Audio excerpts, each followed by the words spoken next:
Buenos días, licenciada. Buenos días, compañeros. Hoy día, como pueden ver, voy a hacer la Guerra del Pacífico. La introducción. Al analizar la guerra, la anexión de nuevos territorios y las riquezas hereditarias fueron elementos muy provechosos para el estudio chileno. Por eso se pelearon en la guerra, por el salitre y el guano, porque en esos tiempos, gracias a eso, los tres países, Bolivia, Perú y Chile, tenían una buena estabilidad económica.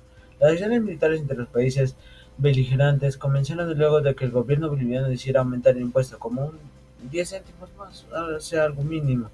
Pero es como decir que tú tienes un hermano y que todos los días te presta unas zapatillas y tú le pagas como un sol, pero al ver que eso te está favoreciendo a ti, tu hermano te empieza a cobrar más, pero tú no quieres y así se produjo el conflicto de estas dos grandes ciudades.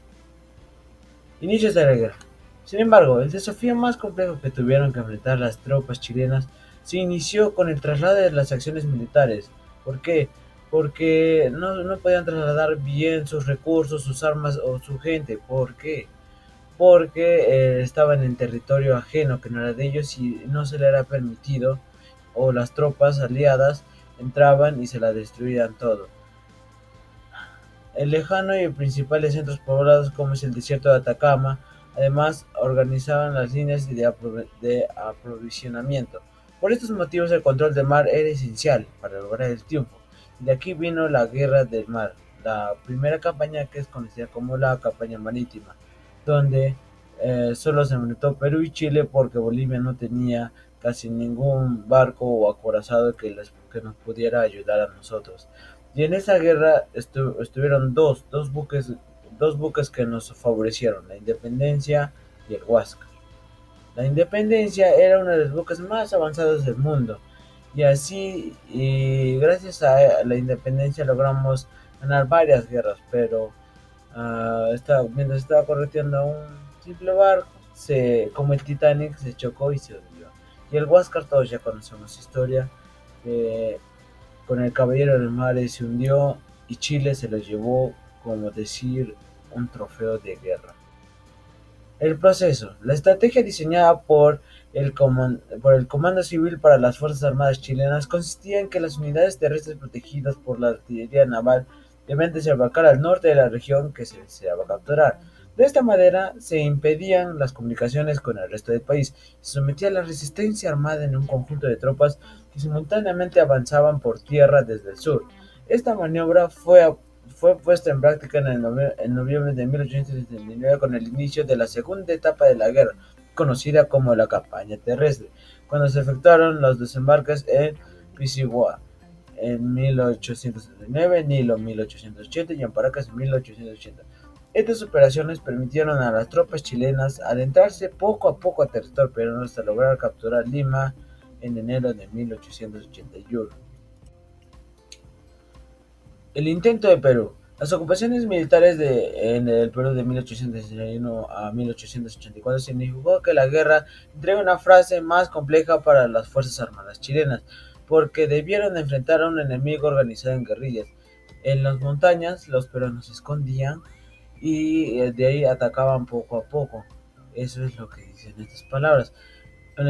Contra el ejército regular, la resistencia peruana estaba dividida en dos fuerzas: el ejército de la sierra, constituido por los restos del ejército peruano.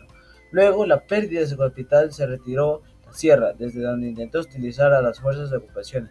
El ejército de Jesús, por su parte, formado por tropas montoneras, fue el último foco de resistencia peruana. Ambas fuerzas fueron abatidas respectivamente en el julio de 1883 en Huamachuco, en octubre del mismo año. En ese año Arequipa logró ser por unos días la capital de todo el Perú.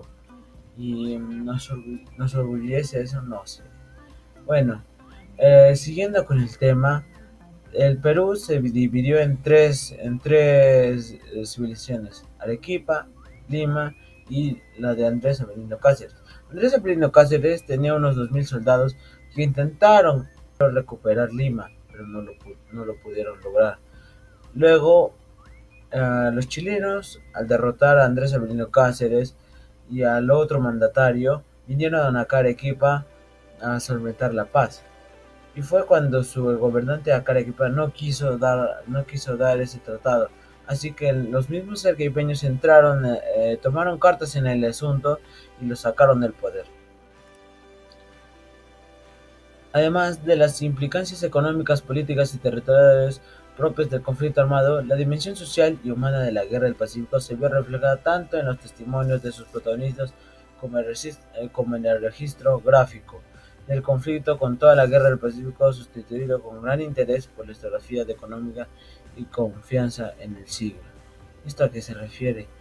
Que aportó una gran riqueza historiográfica en todo el universo de las historias. Repaso. ¿Qué entendimos?